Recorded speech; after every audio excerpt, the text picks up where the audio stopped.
Title: Never stop your car when you see a woman crying on the road. Help this channel grow. Like the video, leave a comment, and subscribe for more stories. This helps us a lot. Thank you. The story begins. Some roads are dangerous because of what drives on them. Others are dangerous because of what waits. This story is about a rule that locals never explain, only whisper. A rule learned too late by people who believed kindness was always safe. What happened on that road was never reported as murder, never classified as an accident, and never officially acknowledged. But the evidence remains, scattered along the asphalt, waiting for the next car to slow down. Subscribe because some warnings are paid for in blood. The road had no official name. On maps it appeared as a thin, pale line cutting through miles of undeveloped land, marked only as a county route rarely maintained and even more rarely traveled after sunset. Locals referred to it with a variety of informal names, none of them consistent, all of them spoken with discomfort. It was the road people avoided without needing a reason they could articulate. The road people took only when shortcuts mattered more than instincts. It ran between two stretches of highway like a forgotten scar, passing through dense woods that pressed inward from both sides, reducing visibility and swallowing sound. Cell service faded within minutes of entering it. The trees grew unnaturally close to the pavement, their branches arching overhead in places, creating tunnels of shadow even during daylight. At night, the darkness became total, uninterrupted by houses, streetlights, or distant traffic. Accidents were common there. Too common for such a lightly used road. Single-vehicle collisions. Cars found abandoned with doors open. Skid marks that led nowhere. Vehicles burned without signs of accelerant. When questioned, local authorities always blamed wildlife crossings, driver fatigue, or alcohol. The explanations were practical, familiar, and deeply insufficient. People who lived nearby knew better than to ask follow-up questions. The man who would later be identified only through dental records had no such knowledge. He was not from the area. He had moved states recently for work, still unfamiliar with the geography, still relying heavily on navigation apps and estimated arrival times. On the night everything went wrong, he was tired, mildly irritated, and focused only on getting home as quickly as possible. The shortcut saved him 20 minutes. The app recalculated without hesitation, directing him off the highway and onto the narrow road. He noticed immediately how different it felt. The pavement changed texture. The air felt heavier, damp in a way that suggested proximity to water despite no visible streams or lakes. His headlights illuminated dust motes and insects moving too slowly, as though suspended rather than flying. The farther he drove, the more isolated the world became. No oncoming traffic appeared. No taillights ahead. No reflections of road signs or mailboxes. Only trees, darkness, and the continuous stretch of asphalt unfurling beneath the headlights like something alive. There was a point, approximately 7 miles in, where the sense of unease sharpened. It was not fear yet, but awareness. The feeling of being observed without seeing an observer. His shoulders tensed unconsciously. His grip on the steering wheel tightened. He checked his mirrors more often, though there was nothing to see. This was the point where most locals would have turned back. He did not.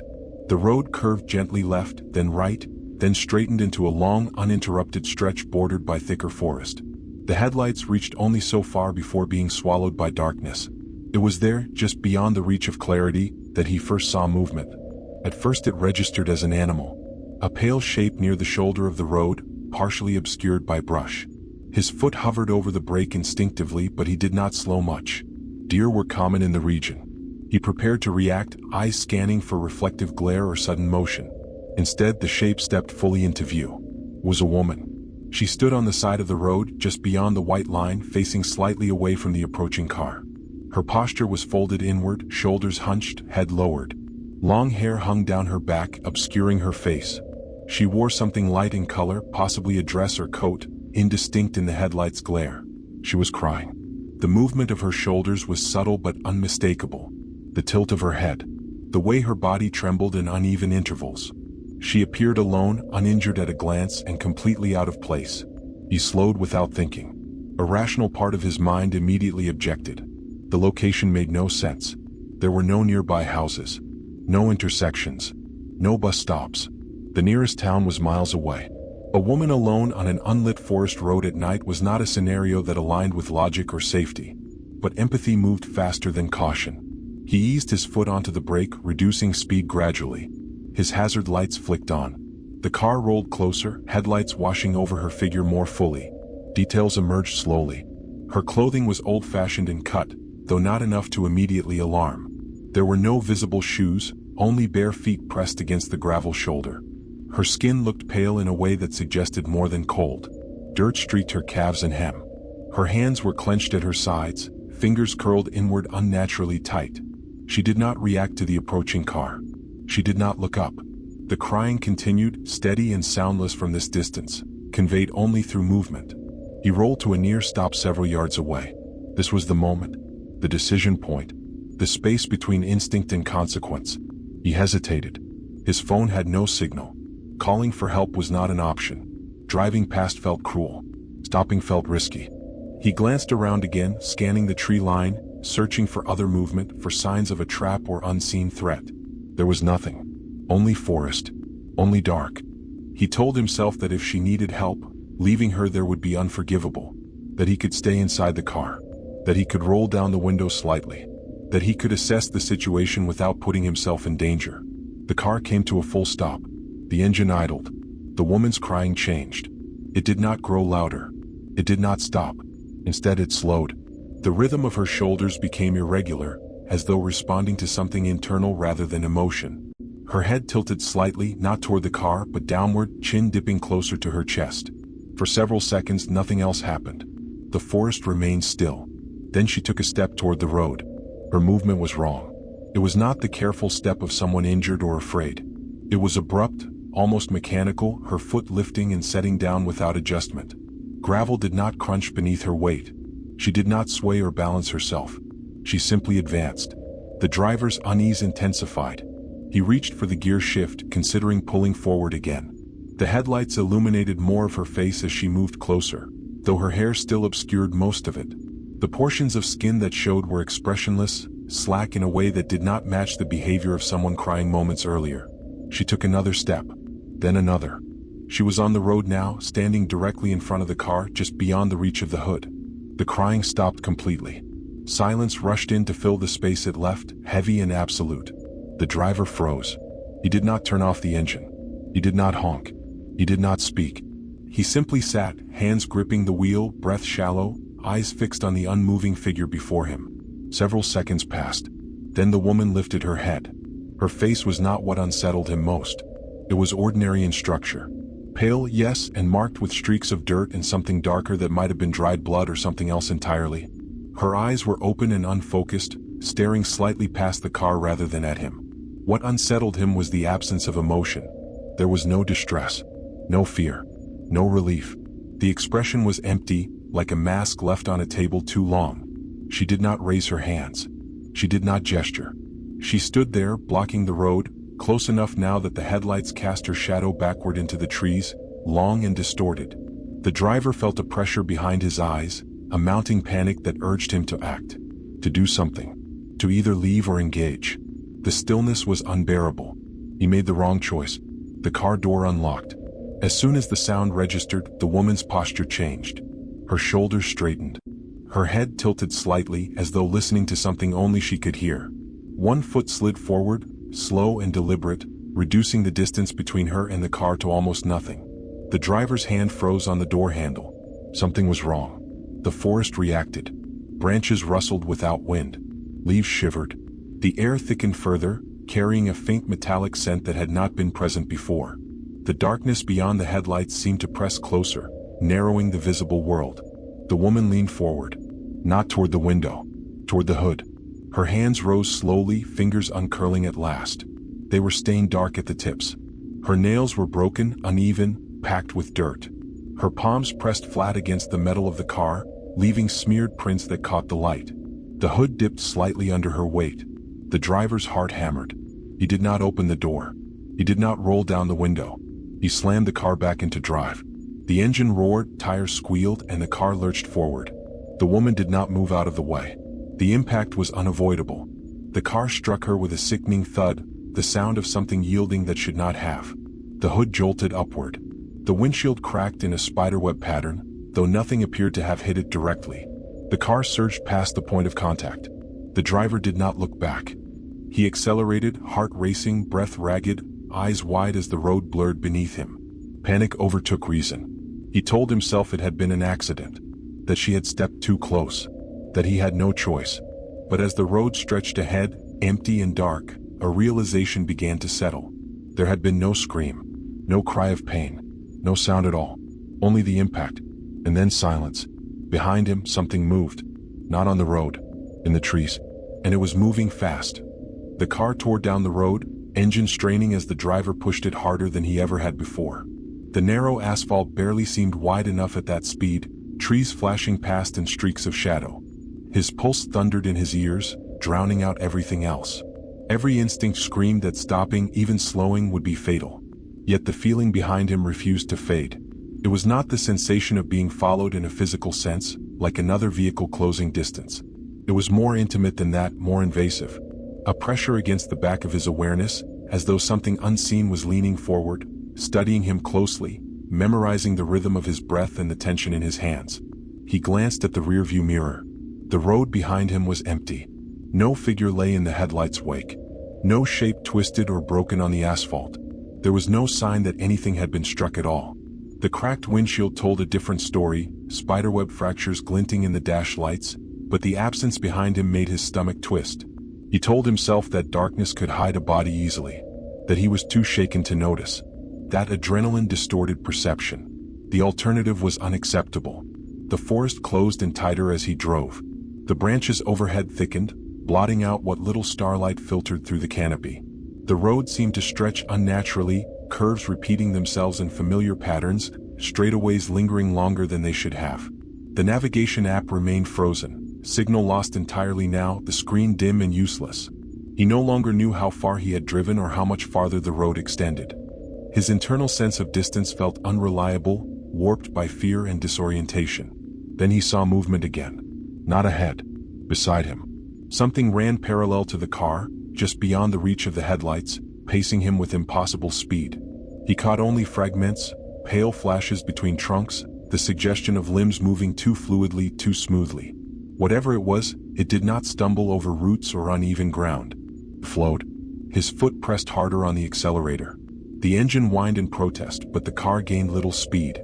The sensation of being matched remained constant, like a shadow that refused to detach no matter how fast he moved. The driver's breathing became shallow. His chest felt tight as though the air itself had thickened inside the car. He fought the urge to look sideways again, knowing that focusing on it might make it more real, might invite something he could not escape. Then the running stopped. The pressure behind him did not. The road ahead dipped slightly, descending into a shallow valley where fog clung close to the ground. It had not been there moments before. It rolled across the asphalt in low waves, dulling the edges of the world, swallowing contrast and depth. His headlights cut into it weakly, revealing only a few feet of road at a time. He slowed despite himself. The silence inside the car became absolute. Even the engine noise seemed muted, as though wrapped in layers of damp cloth. The air grew colder, breath fogging faintly in front of him. That was when the smell returned. Metallic. Like rust mixed with something organic. The driver swallowed hard. Shapes began to emerge in the fog. At first, they looked like debris, fallen branches, discarded clothing, shadows cast strangely by the headlights. Then the shapes resolved into something far worse. Cars. Abandoned vehicles lined the sides of the road, half sunk into the earth as though they had been there for years. Some were burned, frames twisted and blackened. Others were intact but open, doors hanging wide, interiors empty and rotting. Windshields shattered. Tires flattened and cracked. License plates obscured by grime. There were too many. No crash site would leave vehicles spaced so evenly, so deliberately. They formed a corridor of neglect and decay, a silent testament to something that happened here again and again. The driver slowed further, dread coiling in his stomach. As he passed the first car, his headlights illuminated the interior. Something had scratched the dashboard. Not random damage. Words. They were carved deep into the plastic, jagged and uneven, as though etched with bare fingers or broken nails. He could not read them clearly at speed, but the length of the message suggested desperation rather than vandalism. He did not want to slow enough to decipher it. More cars followed. Some bore signs of impact, dents caved inward unnaturally, metal folded as if struck from the outside. Others looked untouched externally but carried damage within. Seats torn, ceilings ripped open, blood stains long dried and darkened to brown-black patches that soaked into fabric and refused to fade. The fog thickened. The road narrowed further. And then, standing between two abandoned cars, he saw her again. The woman. She stood in the center of the road, exactly as before, head lowered, shoulders trembling, hair obscuring her face. Her clothing looked cleaner now, less torn, less stained. Her bare feet rested lightly on the asphalt, unmarked by gravel or debris. The car slowed involuntarily. Terror flooded him, hot and immediate, erasing rational thought. His hands shook so badly the steering wheel vibrated beneath his grip. Every instinct screamed that this was impossible, that whatever he had struck earlier could not be standing here intact. Yet she was. The crying began again. Identical in rhythm. Identical in posture. As though nothing had happened at all. The driver fought the brakes, forcing his foot down on the accelerator instead. The engine responded sluggishly, the car lurching forward as if dragging unseen weight. The woman did not move aside. She raised her head. This time, her eyes locked onto the car. There was recognition in them now. Not relief. Not fear. Recognition. Her mouth opened slightly, lips parting as though to speak, though no sound emerged. The crying stopped instantly, cut off like a switch flipped. The driver swerved. The car veered sharply, tires screaming as he yanked the wheel, narrowly missing her by inches. The vehicle fishtailed, barely recovering as it tore past her position. The side mirror clipped something. There was a jolt, a violent shudder, and the mirror shattered, glass spraying across the road.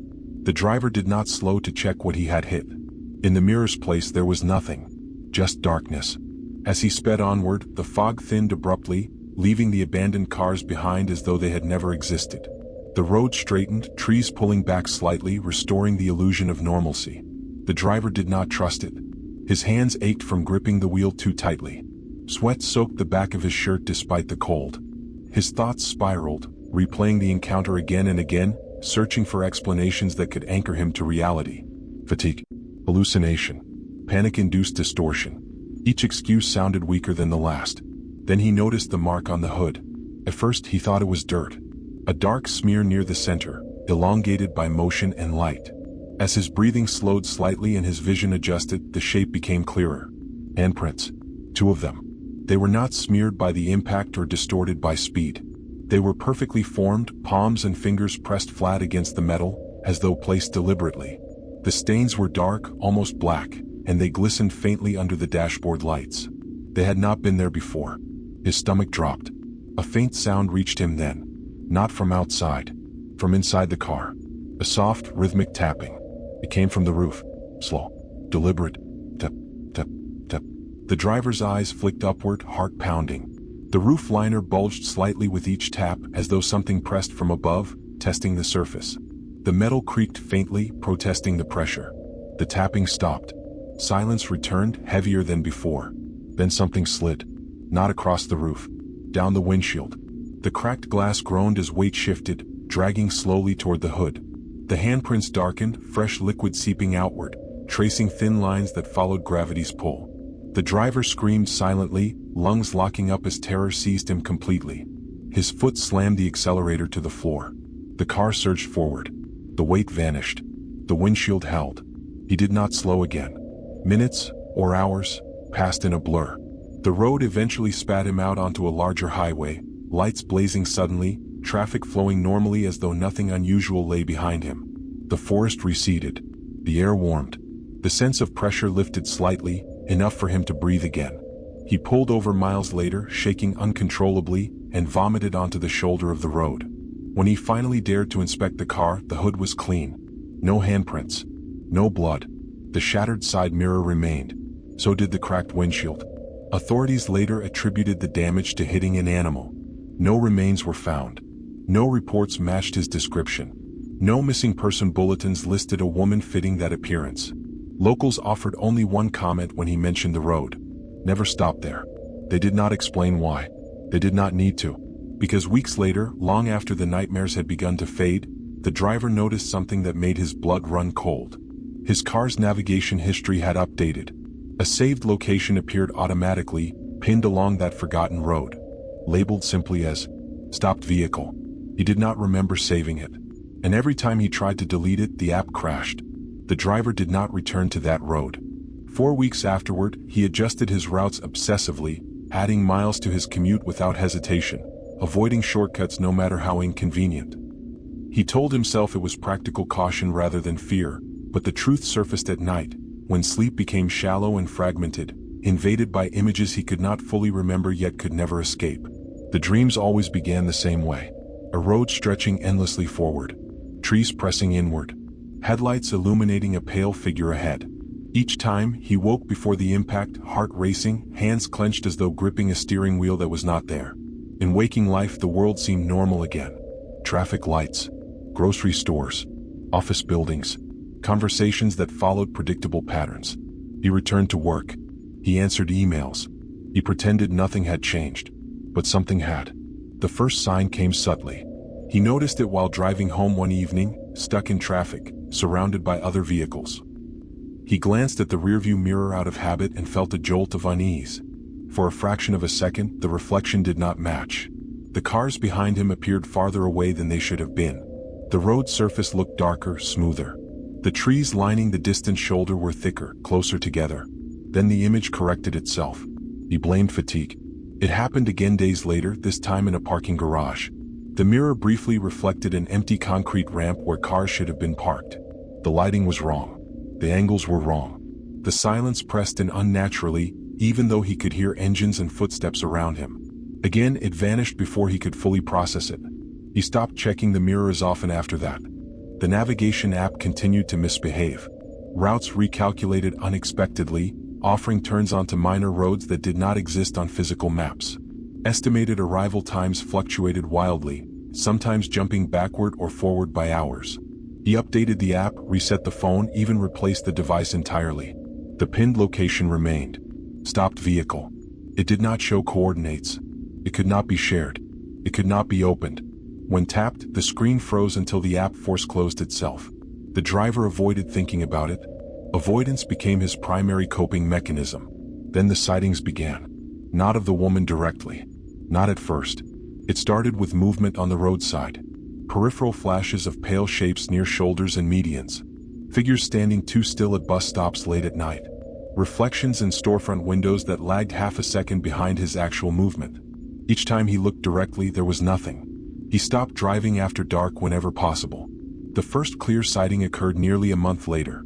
He was driving through a residential area just after dusk. Streetlights flickering on, houses lining the road in neat rows. Children's toys littered lawns. Porch lights glowed warmly.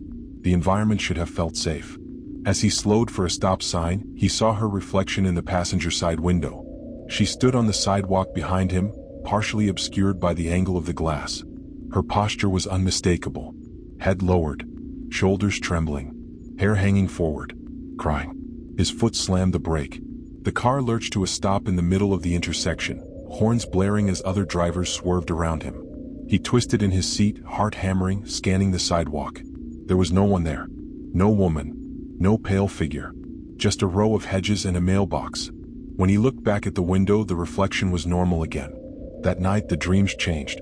They no longer ended before the impact. He dreamed of stopping the car, of unlocking the door, of stepping out onto the road as the forest watched in silence. He dreamed of reaching for the woman's shoulder, of her head lifting too slowly, of her face unfolding in ways a face should not. He woke each time just before seeing her eyes. Sleep deprivation hollowed him out. His work performance declined. He missed meetings. He forgot deadlines. Colleagues asked if he was sick. Friends commented on how thin he looked, how distant. He did not tell anyone what was happening. Not because he feared disbelief. Because somewhere deep inside he sensed that acknowledging it would make it worse. The second sighting happened on a highway. It was raining heavily, visibility reduced to streaks of reflected light and blurred shapes. Traffic was moderate, vehicles spaced evenly, taillights glowing red through the downpour. He drove cautiously, hyper-aware, scanning constantly. Then he saw her standing in the median. She was closer this time. Close enough that the headlights illuminated her clearly. Her clothing was wet, clinging to her body unnaturally. Her bare feet sank slightly into the mud, though she did not shift her weight. Her hair plastered to her face, still obscuring her features. Her shoulders moved in the familiar rhythm. No one else reacted. Cars passed her at high speed, tires spraying water, headlights washing over her without slowing. No brake lights flared. No horns sounded. It was as though she did not exist to anyone else. The driver's hands shook violently. He did not slow. He did not stop. He kept driving, eyes fixed forward, refusing to look again. In the rearview mirror, the median was empty. The rain intensified. That night, he found something on his car. A handprint. It appeared on the rear windshield, faint but undeniable, fingers splayed wide, palm pressed flat. The print was clean, outlined by grime rather than smeared with blood, as though left by a hand that had wiped the glass rather than stained it. He scrubbed it away frantically. The next morning it was back. Same position. Same size. Same orientation. He washed the car professionally. He replaced the windshield wiper fluid. He inspected the glass for scratches or etching. Nothing explained it. The print returned every night. Always on the rear windshield. Always at the same height. As though someone stood behind the car, touching it gently, waiting. The driver began parking indoors. Garages. Underground lots. Anywhere enclosed. The handprint still appeared.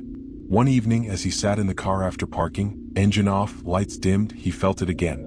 The pressure. That familiar sense of being observed from behind. He did not turn around.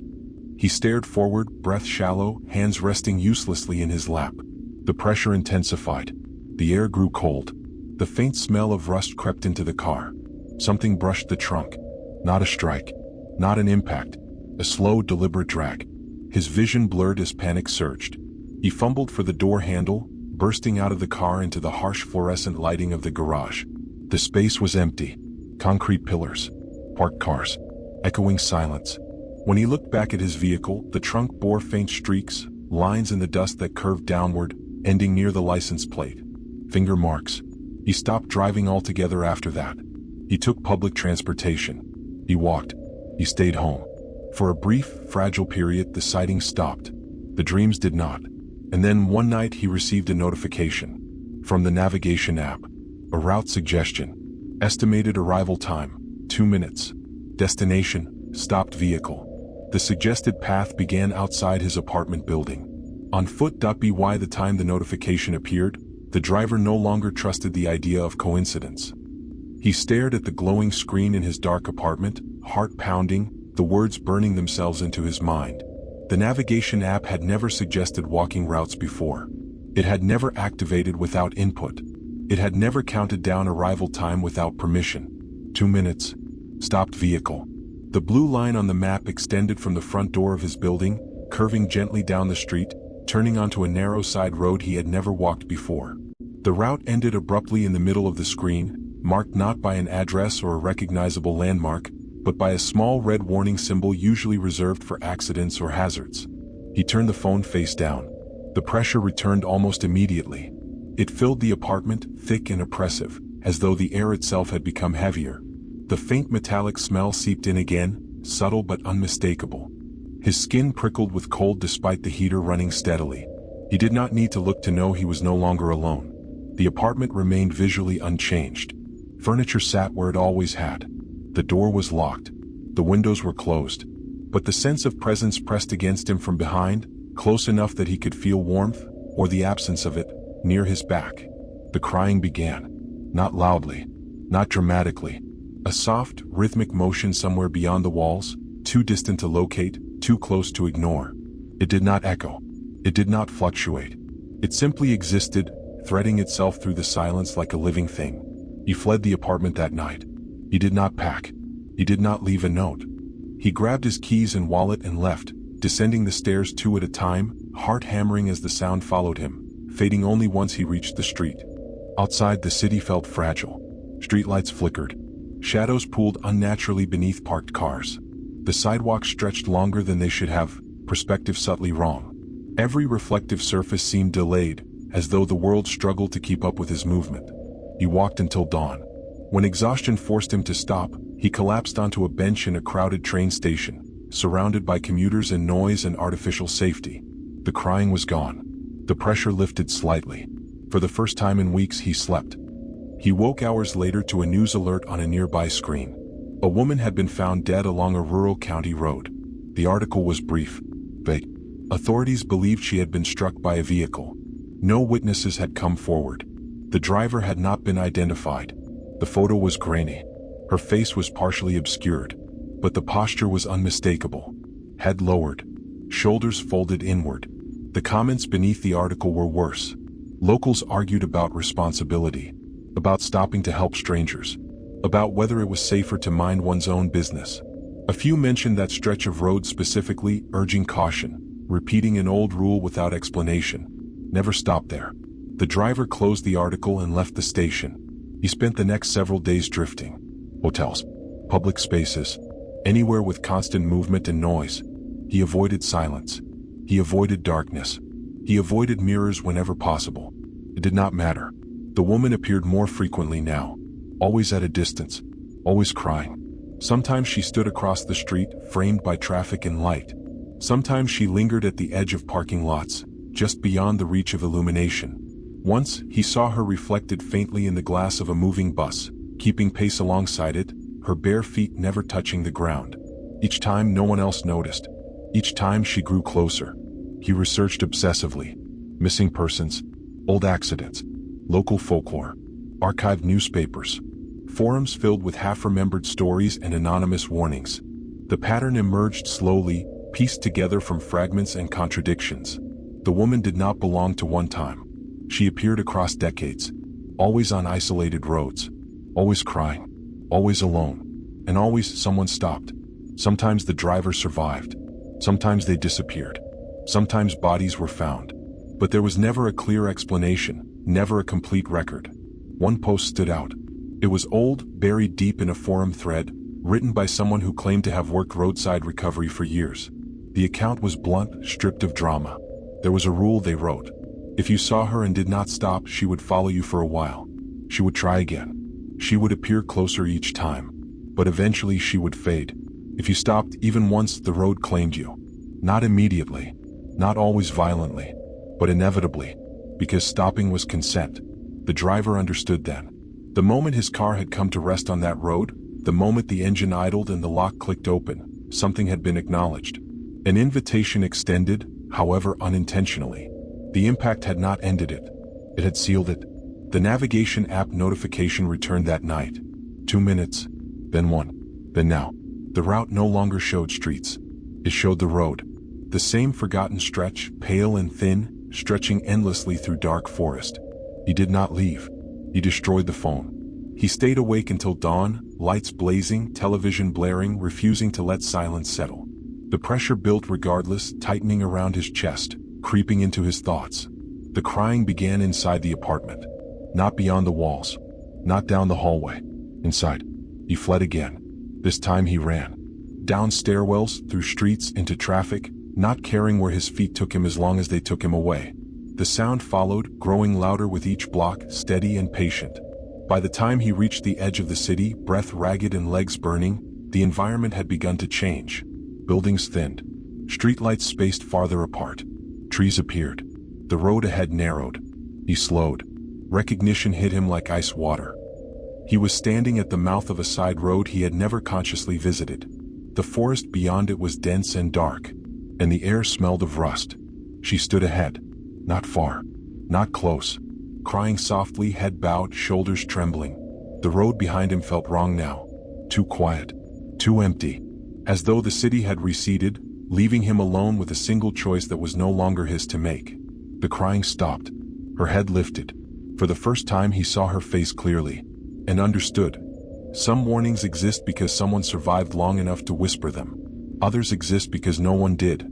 If you ever see a woman crying on the road at night, remember this story, and keep driving. Because kindness in the wrong place becomes permission. And some roads don't want help, they want company. If this story stayed with you, subscribe. More true dark horror is waiting, just beyond the headlights.